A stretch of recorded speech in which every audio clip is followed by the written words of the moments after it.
Okay, so I didn't know you were down at JazzFest. Were you doing? I know you just put out the Ron Songs album. Were you doing that kind of thing, or who are you working with? You know what? I actually wasn't working. I just went down for fun. I mean, it's going to New Orleans and going to that jazz festival. That's the first real music festival I went to when I was when I just got into college in 1993. And yeah, so when I can, I like to go down there. If we're not playing, it's just fun to go and be in that environment and hang out and see some music. So Yeah, yeah. I've only been to New Orleans once, and I made the terrible decision to go in June, late oh, June. really hot. Yeah. Bad timing. Yeah. So Yeah. Yeah, we had great weather, had some, got to see some good music. I got to see Joshua Redman, which was awesome. And I'm trying to think what else I saw. I saw a lot of, so just doing some like late night shows and yeah, tons of fun. yeah, man, that's a bucket list thing for me. So Yep. I'm trying to get down there. Cool. Well, thank you for taking the time to chit chat. I know it's 9 o'clock. It's morning for you. It is. All Yeah, but right. I got a 4-year-old, so I've already been up, took him to school, fed him breakfast, got him out of his pajamas, which is not the easiest thing to do, but we made it work. Right on. Yeah, yeah. I've got a 7-year-old, so Hmm. I'm I'm there with you. I know what you Yeah, mean. right. The days of sleeping in are over, so Yes, they are. that's cool, man. Um, I'm really pumped for the new album, dude. I got to see. So I play in a band called the Plate Scrapers, and we just played Okay. Floyd Fest doing like the on the Rise band thing, and I got to catch your set this last year at Floyd Oh, Fest, nice. Okay. and I just man, seeing you guys live is a whole other thing, you know. Uh-huh. Um, but a big part of Salmon right now is it's the 35th anniversary. Right. What does that mean for you? I mean, you've been in the band 25 out of those 25, 35. Yeah. yeah. Yeah, so I mean, it's I'm really excited for Drew and Vince and just the fact that any band can last 35 years is pretty miraculous, And granted, we did take a short break, there was a hiatus from like 2004 to 2006 or something, but it's been pretty continual, for the last 35 years. And so, I mean, it's a testament to those guys for obviously just being easy to work with and fun to be around, and but also just the music that they produce, this kind of genre.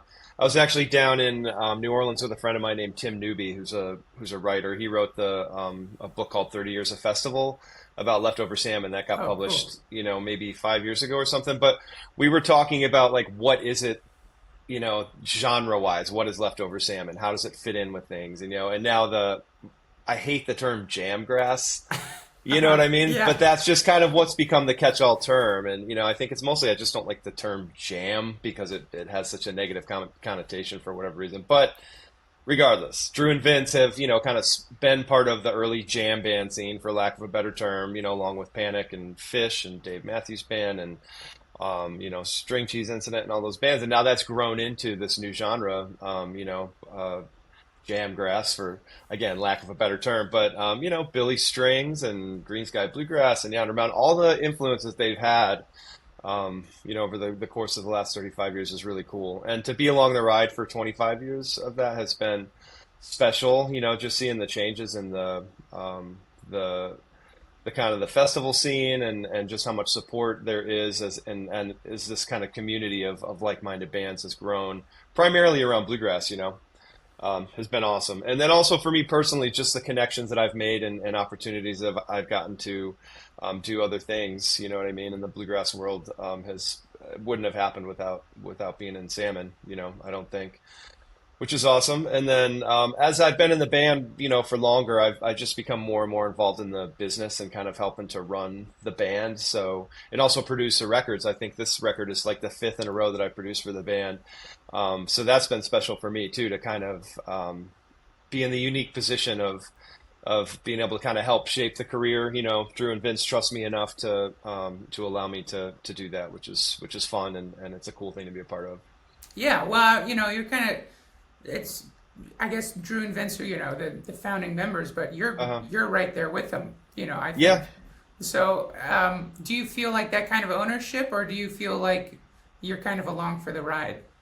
A little bit of both, I think I definitely feel ownership in the current version of the band, with I mean, because I am the third longest tenured in the band, after Drew Yeah. and Vince. But that's one of the unique things about this group of musicians is I think everybody has a different, skill and kind of really important piece of the puzzle to bring to the band. Drew and Vince obviously being the founders, and Vince being like the spirit animal of not only Leftover Salmon, but possibly the entire, kind of improvised bluegrass scene these days. Andy being, not an easy replacement for Mark Van, the original banjo player.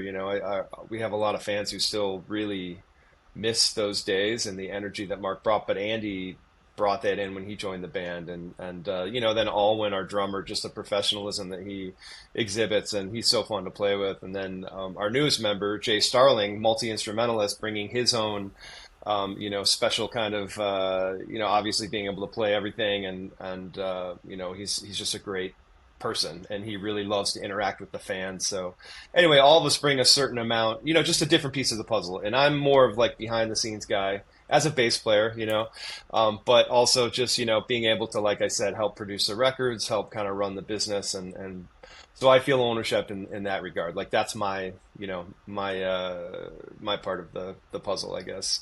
Yeah. Keeping things running. Yeah, yeah. Well, you're clearly doing it. Yeah, that's what I want.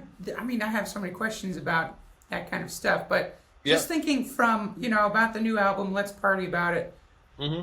What is the creative process like? Because you were just talking about there, you've got so many styles. On this album, there's like a reggae tune. Yeah. There's like a New Orleans jam. There's a blues tune. There's straight ahead bluegrass. Yeah. What? How does that kind of form together? Does someone come in and just say, what? So what is the creative process like for you guys?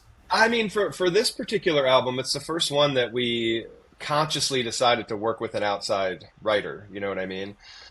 So I guess there's two answers for that. So like again, yeah, for this particular project, working with an outside writer, our friend named Aaron Raitiere, who lives in Nashville and has written.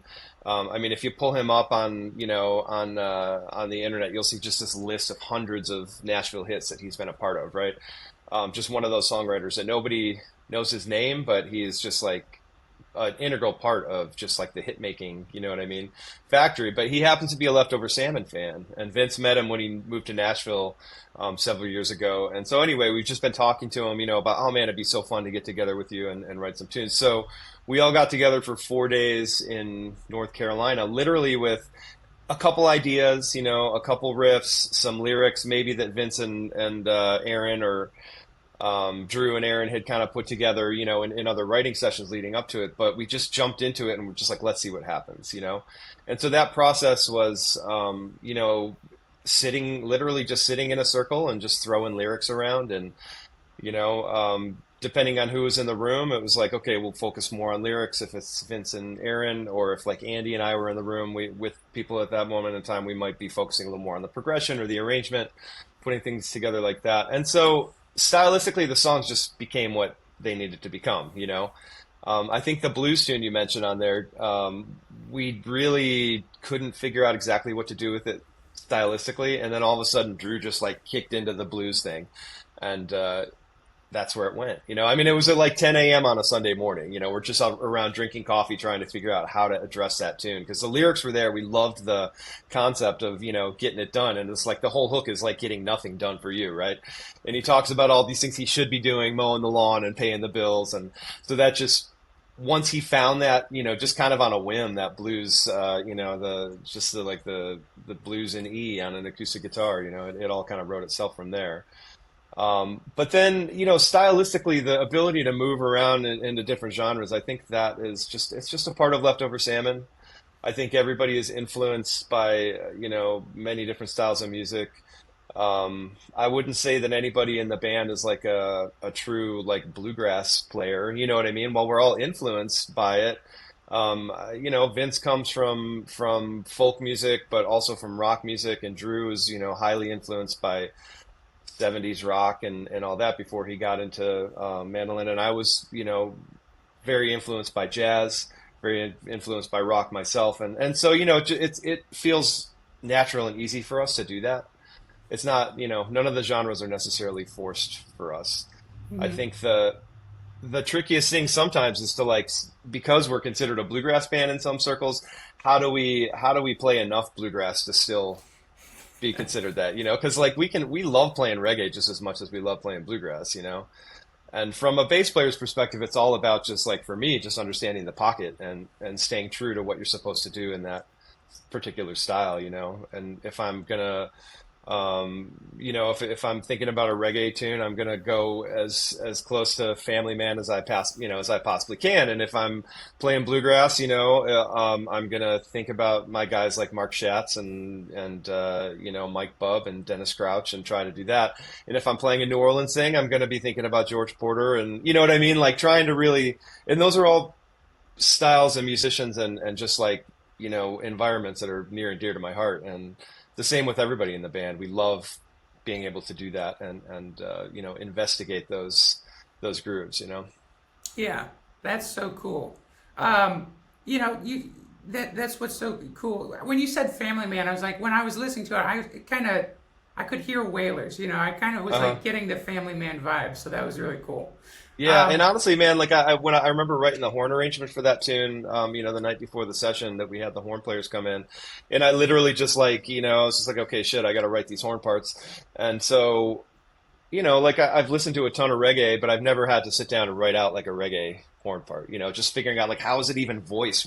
How do they use horns? And so I just sat down and just put like, a good Bob Marley playlist on and just like close my eyes and listen for a couple hours. And then was able to, just kind of like, okay, here's how I think it might work in this particular tune. While it wasn't like necessarily copying anything. It was definitely just like, just getting into that sonic world, you know what I mean? From the bass line perspective and from the kind of horn part perspective to try to find something that stylistically was correct, you know what I mean? And legit for that kind of a thing. So, and so you've studied like horn arranging for jazz and that kind of stuff. yeah, yeah, So absolutely. you had that background already. Yeah, but I didn't have to, like I said, I've never had to like write a horn arrangement for a reggae tune or something, but which Yeah, was fun. It was cool. yeah. Um, Damn, I just had something and it slipped out of my mind. You started playing bass like when you were. Oh no, I remember what I wanted to ask now. Sorry. Yeah,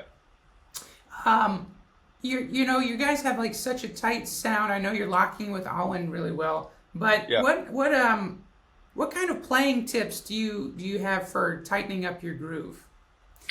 When people ask me about that, I think the biggest thing is to understand the relationship between the kick drum and the bass, obviously, right?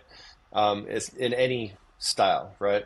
And then understanding, in relation to that, understanding like when you're playing with one drummer, how does that feel versus when you're playing with another drummer, right? And so with Alwyn, I've had the opportunity because I'm producing and editing a lot of stuff to visually and auditorily see like exactly how our kick and bass relationship works. And so the way that I think about it with him is like, if you're playing upright bass, you always get like a nice front to the note, right? You pull it and you get like that little, it's like a click, depending on how it's recorded. It's just like the front, right? You get the attack and then the decay. You don't get that as much with electric bass all the time. And especially my tone, I trend for like a darker tone, I'm not going for like the clicky attack and stuff. So I use his kick drum as my attack to an extent. You know what I mean? Like he's the front on the note.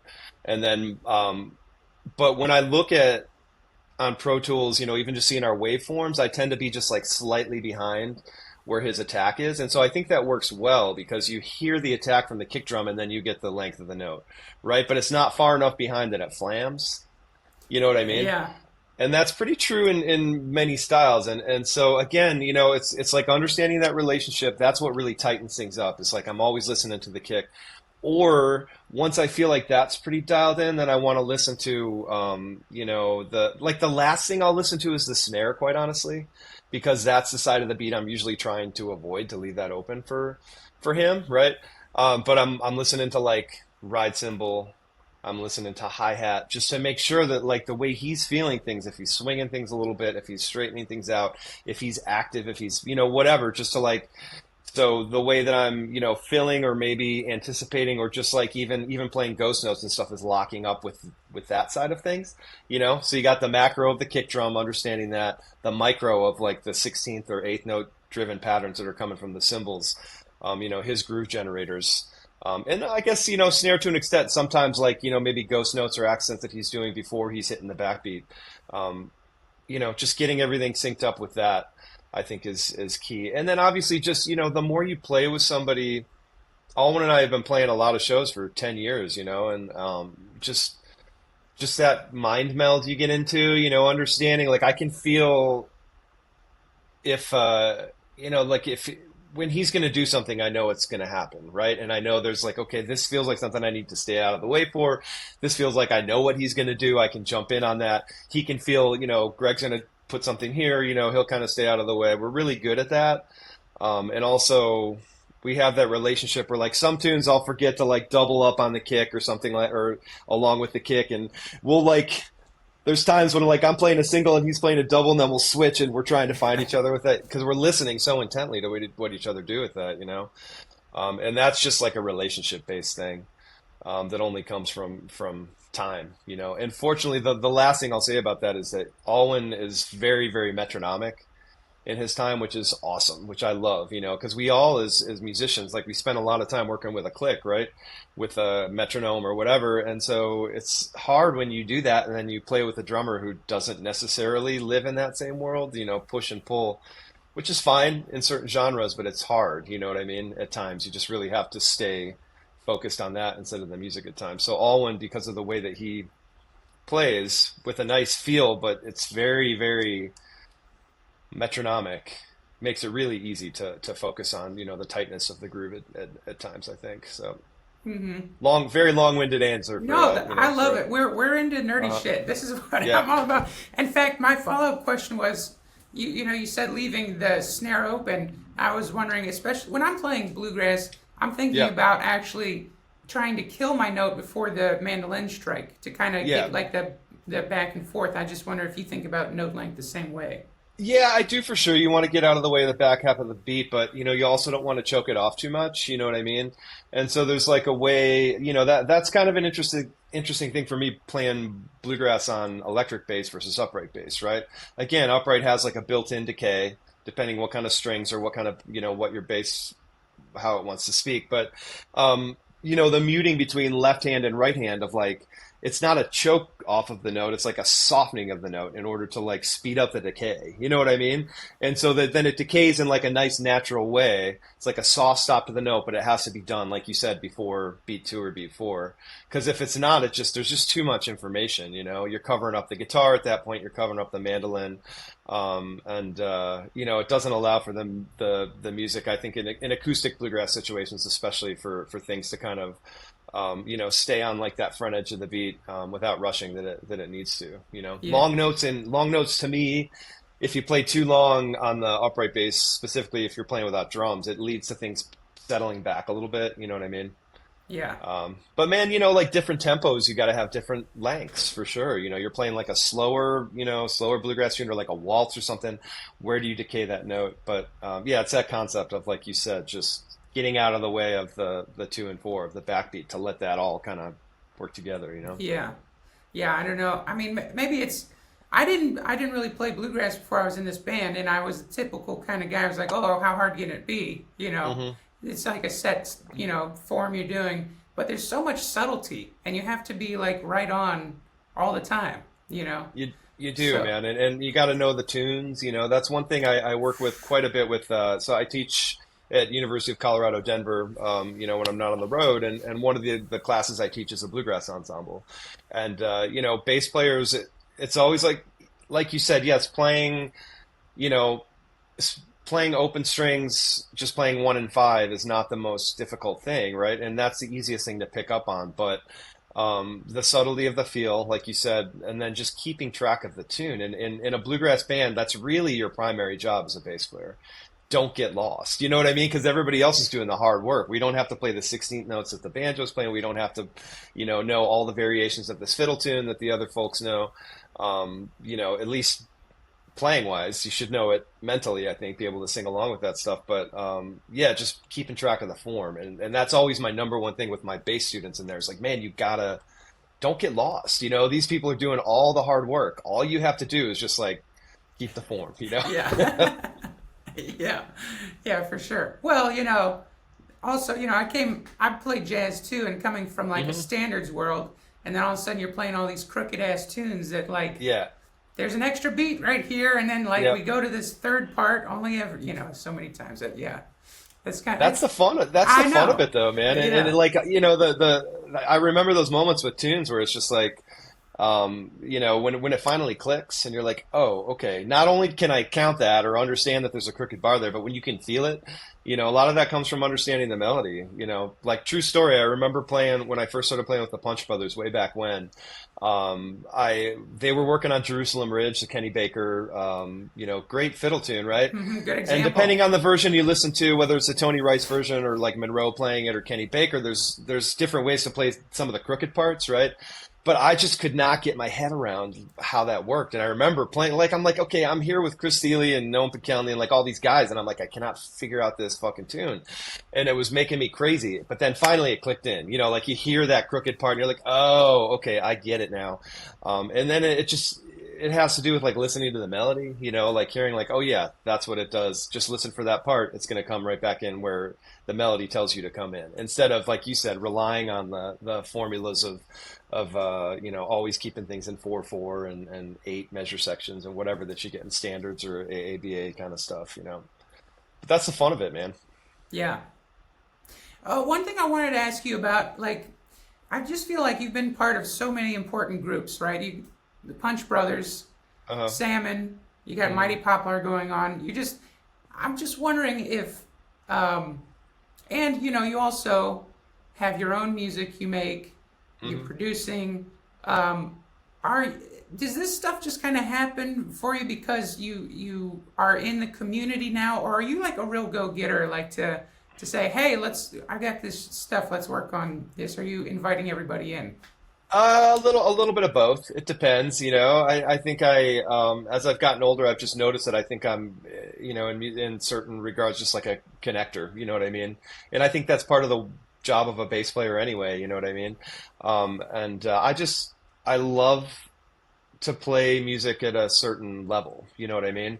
And so like Mighty Poplar in particular, I again goes back to the bluegrass ensemble that I teach. I remember we were working on stuff from the bluegrass album band in that ensemble, and I was just, man, I love this music so much. But at that point, I hadn't had a whole lot of opportunities to play it at a high level. You know what I mean? With people I wanted to play with, and so I was like, you know what?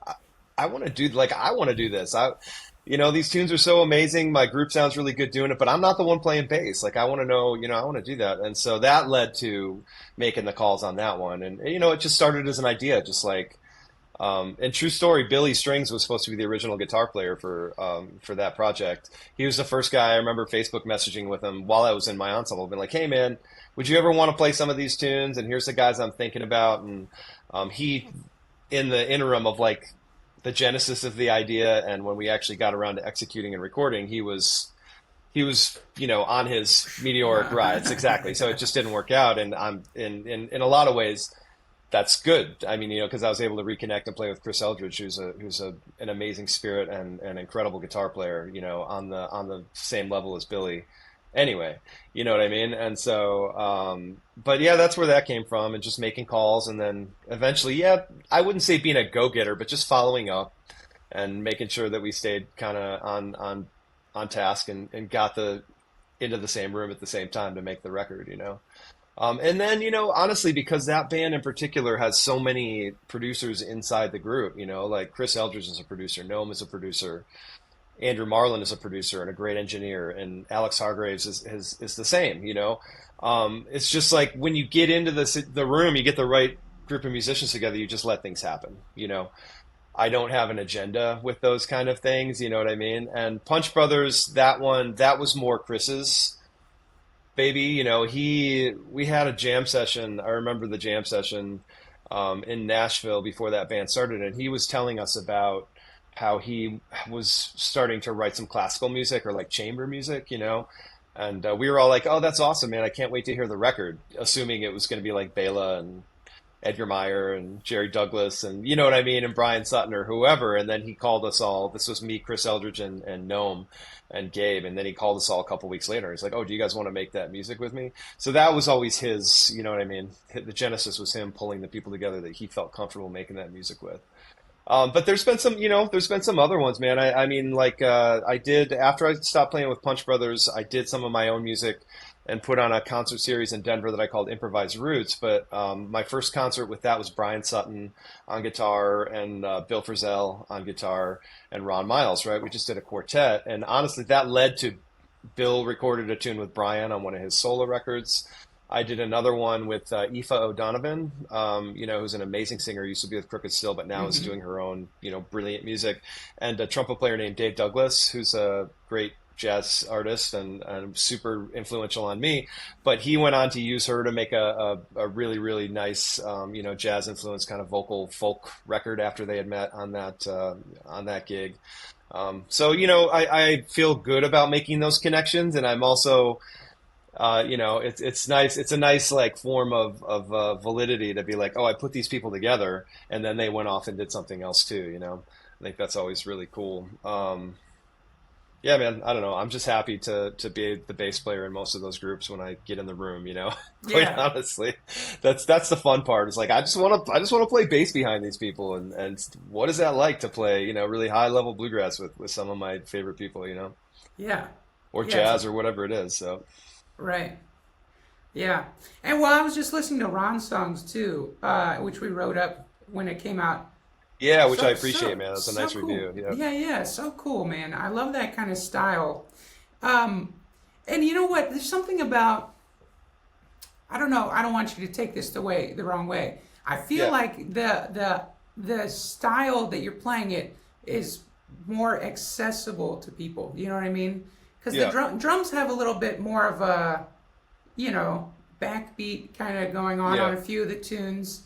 Yeah. Is that kind of intentional for you, or you just whatever happens happens? No, I think that was kind of intentional. The one album that I was able to record with Ron as a member of his band was one called Blossom, and it came out in maybe I don't know around the same time that the first Punch Brothers stuff came out, so probably 2008 or nine or something like that. And the tunes that really struck me on that, and one of the sides of Ron that I just loved is he had such a pop sensibility. You know what I mean? He wrote these beautiful pop melodies at times, and he loved pop music, and he loved just as much as he loved jazz. And so anyway, when we got together for that session, we were trying for the Ron song session. We were pulling just old charts of stuff we had played with Ron that we didn't think had been recorded. But Dave Devine, the guitar player on it, he also kind of gravitated towards those more poppy, as Ron used to call them, the chewy pop centers of his tunes. He could like if you listen to some of his records, man, like there's these tunes that are 12, 15 minutes long, and they just have like, very advanced angular harmonies and really interesting music going on. And then all of a sudden you get like this 2 minute, just perfect little pop tune in the middle. You know what I mean? There's one called Darken My Door. If you're ever looking for something to dig into, right? He released a few different versions of it. The original one was with a couple guys from Denver, Eric Gunnison, who's a great piano player out here, and then Kent McClagan, who's a brilliant bass player, who's just been working out in Denver, making basses and playing locally. But he used to play with like Jane Ira Bloom, and he was, he's a heavyweight, Kenny Werner, and but they had a trio and they recorded this, right?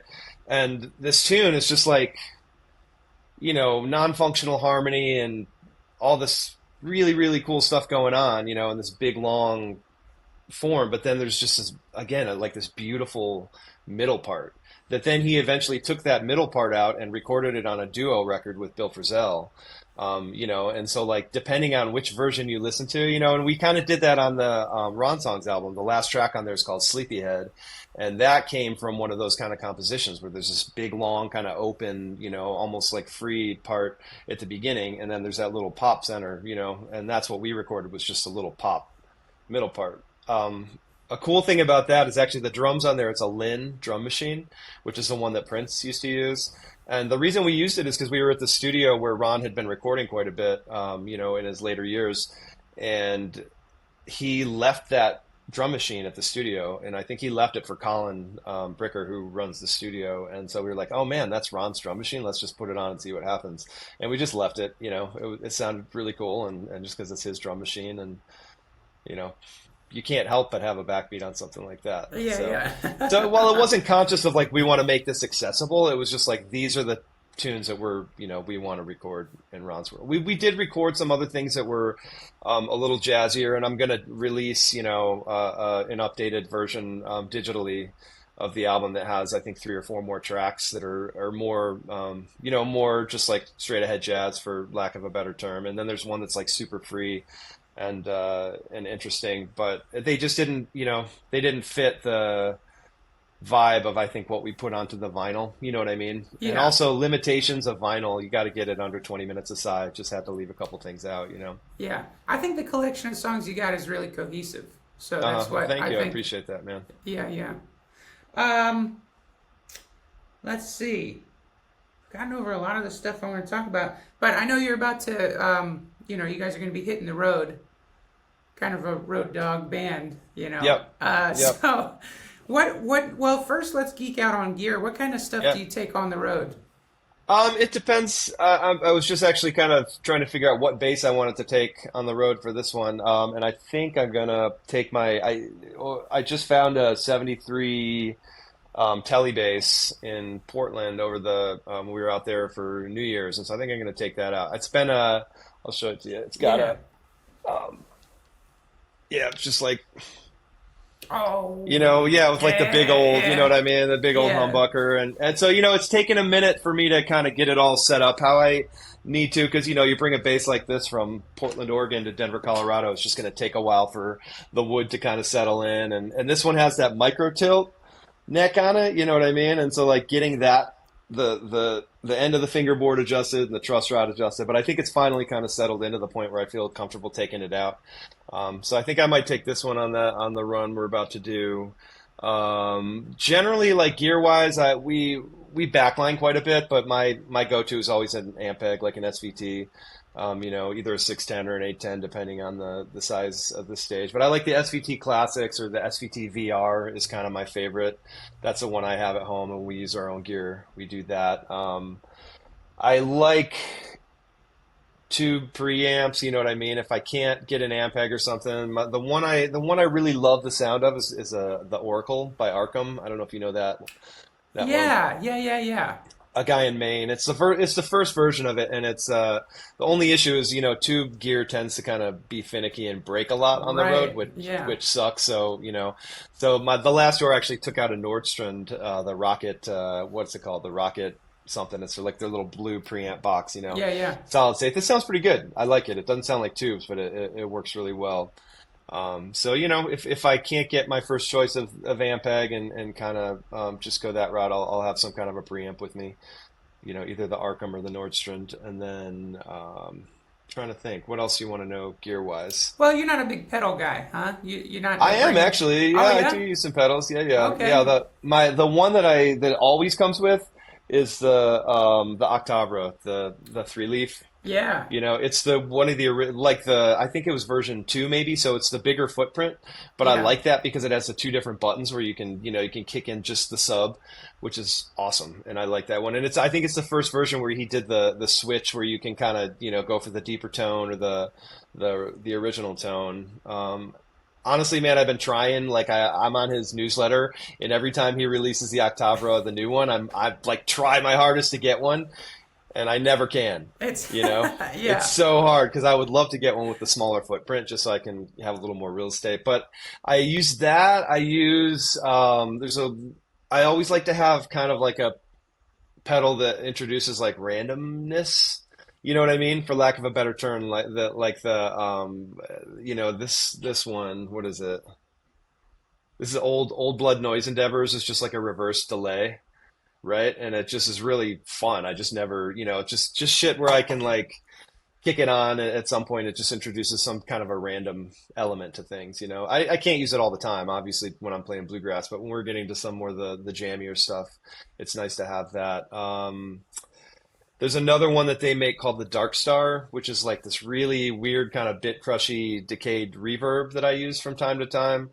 And that's fun because I can roll off the, just like mix it so it's just the effect 100%. And there's this one setting of bit crushing, where if you set it to the same pitch as the bass, it almost sounds like a bowed bass. You know what I mean? It just like has like a really soft start to the note, and then it's just like this long note. And you can make it as like, I think the fidelity on that setting, you can go from like 24-bit all the way down to like 8-bit or something. So you can make it as weird sounding as you want. Pretty cool pedal. Yeah, I definitely have a box of pedals that I rotate Cool. through. Mostly. Oh, and you know what I'm waiting for today is the fart pedal version 2. It's coming today. I'm so excited, man. I had the first one, and I tried so hard to, I had there was like a 6-month, fart pedal period. And if you listen to some of our live shows, you hear it snuck in there. But the problem with the first one is it didn't have any pitch tracking. So like I, tried everything. Like, how do I make it at least approximate pitch tracking? So I had it running through like a loop going one direction, so I could still play hear like the notes from the bass and like have the farts in the background. But now this new version, I guess he has pitch tracking. So I'm super excited to get that in the mail today. Oh my God! All right. So it'll be out on this run that we got coming Okay. up for sure. Good. We'll make sure everybody's listening for that one. These guys sound like ass. Yep. That's cool, man. Do you get excited? I mean, you guys, you're doing JazzFest, you're doing yeah. Red Rocks, you're doing Capitol Theater, all these like awesome festivals in places. Is there one venue or festival that you guys get like really excited about? Yeah, I think Telluride Bluegrass is always the top of the list, and that has to do with the history of the band, kind of revolving around Telluride, and just that Telluride is always the, it's like the yearly check-in because you see so many of your peers, and everybody's generally, midsummer either promoting or working on a new project, so you hear a lot of new music. The town of Telluride itself and just like the environment there is incredible. If you've never been, it should be bucket list. It's so beautiful, just an amazing place to be. So Telluride. Red Rocks, it's amazing to literally have that in our backyard. I live about 10 minutes from Red Rocks, so not only do I go see shows there all the time, to be able to occasionally play there when we're lucky enough to, it's awesome. It's really, really beautiful. Trying to think where else we have this summer that's going to be a lot of fun. I would have to look at my calendar to tell you. But we just did something in Hawaii. We've been doing an annual little festival that we're putting on in Kauai. That's incredible. That's a nice, a nice place to go. I don't know. At this point, it's almost like anything beyond those, kind of staples. Anything that's nice and interesting and new, I'm always game for. Yeah. For sure. Yeah. But we'll be in Nashville this coming week at a place called the Basement East, which I've heard is a great club. That'll be fun. Looking forward to that. What else do we have going on? JazzFest, that one's, we love the McCourys, we love Del, we love to, we've known them and toured with them, and they've just been good friends of ours. True story, Ronnie McCoury, the mandolin player, he was actually the very first, I guess it's not technically a Punch Brothers record, but it's the album called How to Grow a Woman from the Ground. It was a Chris Thile solo record, which was the first time that the Punch Brothers band, minus Paul Cowart, their current bass player, recorded. And Ronnie McCoury he wasn't the producer on it, but he was there for that entire recording. He was the guy in the booth listening and making sure that things sounded right. And so we've known him for a long time, and the McCoury family has always been super supportive and friendly with us. And so because of that, we love going to JazzFest and seeing all those folks and getting to hang out with the family, Yeah. Well, that just actually made me remember. I mean, you have Del McCoury on Twisted Pine on the new album. We do, yeah. And so you were the producer for that. So what's it like producing Del McCoury? How's it working with him in the studio? It was really incredible. It was awesome. I didn't, my role in that was just kind of letting it play out the way it was going to play out. And we had Jason Carter, the fiddle player, right, who at that point was still with the Del McCoury band. And I remember sitting next to him and be like, hey man, it took a minute for Del to learn the song and get rolling with it. And I said, should I, we're all hearing what's going on here. Like he did, like he's a little bit flat on this or like sharp on there. Like what do we need to do? Do I need to let him know what's going on? He's like, no, just let him sing it. He's like, he'll get it, he'll get it. And so you just let Del sing and let Del sing. And then Drew Emmett, who wrote the song and the other singer from on the tune with Leftover Salmon, he was in there as well. And he's worked with Del in the past, and he was there to kind of encourage. And, I think at that point in the session, it was more of a time management piece on my end, just making sure that things got done. And also that everybody was feeling good about working with Del and like Drew was feeling connected to Del because it was his tune that Del was singing on. And he's feeling good about it. And again, respecting the fact that Jason had been working with him for so long and knew exactly how to get the best out of Del, just kind of like, that was my producer role then. It's just like, shut the fuck up and listen to the people who know how to make this work. You know what I mean? So yeah, but that was fun, man. And then beyond that, editing stuff on that, just kind of like getting it all dialed in and getting the vocals feeling good and lined up and as presentable as a form as we possibly could. So, and that's something I love to do with this band is, the editing process is like, it's tedious, and I know some people don't like to do it, but man, like I can just sit down and just like get into that world for like 12 hours. You know what I mean? And I'm just like sitting, just like lining things up and like, how do you make it line up, kind of perfectly, but not perfectly, so perfectly that you kill the vibe and kill the feel and all that kind of stuff. And, tune things enough that they're presentable, but not too in tune. And you know what I mean? So like, just so it still feels natural and just like working on arrangements and Leftover Salmon. There's a lot of information, you know what I mean? Coming from the stage or coming from the studio with this band, because there's banjo, mandolin, dobro, guitar, drums, all this stuff. And so it's just like editing, that side of production is when you get to make a lot of those choices, and because the way that records are made now, while we would love to be able to spend, 2 weeks in a studio and really work all that stuff out and just keep re-recording and re-recording until we got it dialed in, so we didn't have to do as much editing on the back end. It's just not the reality for us. You know what I mean? Can't afford it. Can't get people's, to commit to, that much time if we can't be paid to do it. You know what I mean? And then also just like attention span with our band, because we're a live band, we're used to just like getting in and hammering it out and just like being done with it. When we record a tune, it's usually, we'll spend about 3 hours. That's kind of the in the studio, you know what I mean? That's like the limit of people's attention span to stay inside of like one musical environment, Mm-hmm. So that means we maybe get like 5 takes of the tune with the full band and then overdubbing or like fixing things that needed to be fixed. And then it just gets thrown into that pot of like, okay, Greg will fix it and make those decisions to, you know what I mean? He'll know where to put the fiddle and take out this and take out that and add this and blah, blah, blah, So, Yeah. and on Twisted Pine, that was, the process for that one again was just like, just getting the vocals tightened up, choosing like, oh, hey, I think fiddle needs to fill this verse, dobro needs to fill this verse, editing this so it sounds, the best possible version of a solo that we can get. And kind of doing that, just organizing things on the back end since we don't always have the time or the money to do it on the front end, Mm-hmm. Yeah. That's right. Well, that's how it goes, but at least you guys are recording together. I mean, like, how many people just piecemeal things together is... That would never work with our band, man. Yeah. It's just not like we're I think Leftover Salmon is kind of like a hedonistic band in a lot of ways. You know what I mean? Just meaning that like we're all into the moment. You know what I mean? We play together that way, and even like studio, while there's that element of just like going to work. You know what I mean? There's still a joy and a fun and just like like when we play a tune, we know when we got that take because it feels really good. You know what I mean? And so. Yeah, I don't know. I mean, that's just kind of what it's about. You just with us, it has to feel as good in the studio as it does on stage, and we're always kind of chasing that. So, Mm-hmm. and that would not work if I was playing a bass part and then sending it to somebody to put the drums down and all that. Just would never have the right pocket and the right feel, just the right, intrinsic motivation and you know what I mean, and vibe. So. Yeah. That's cool, man.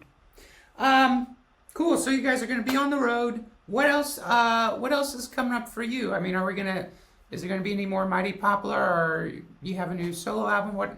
I know I hate asking you, just putting this album out, but Yeah. it's one of Yeah, those. I think you know what? Mighty Poplar's got a show at the Ryman. We're only doing two shows this year. We're playing the Ryman in July, which will be awesome. And it's like the five-piece band. So Alex Hargraves is going to be able to play fiddle on it, which I'm really excited about it. Because we have only done a few shows with him because he's been so busy with Billy Strings. We've used other fiddle players, when we were Right. touring over the past 2 years. So we have that, and then we're also playing the night before that at the Bluegrass Hall of Fame in Owensboro, Kentucky. And then, yeah, we constantly, like I know this is a busy year for Watch House and for Punch Brothers, and it's always a busy year for Leftover Salmon. But it's on everybody's radar to get together and record a new record so we can do some touring either next year or the year after that. I think that project will be an album, kind of an album-based band, which is fun. Keeps it fresh and interesting. Solo project wise, I'm trying to think if I have anything else. I don't at this point, but I've got some ideas. So I gotta write some music and figure out what to do with it. So Cool. yeah, man. Badass. Okay. Well, is there anything else you want to talk about? Did I miss anything? I don't think so, man. Yeah. We're excited to release a record for Salmon, and I hope that people dig it. And I think it's a cool collection of tunes, and like you said, pretty wide ranging stylistically, And yeah, other than that, thanks for taking the time, man. Yeah. My pleasure, man. Yep. Okay. Let me hit stop on this recording.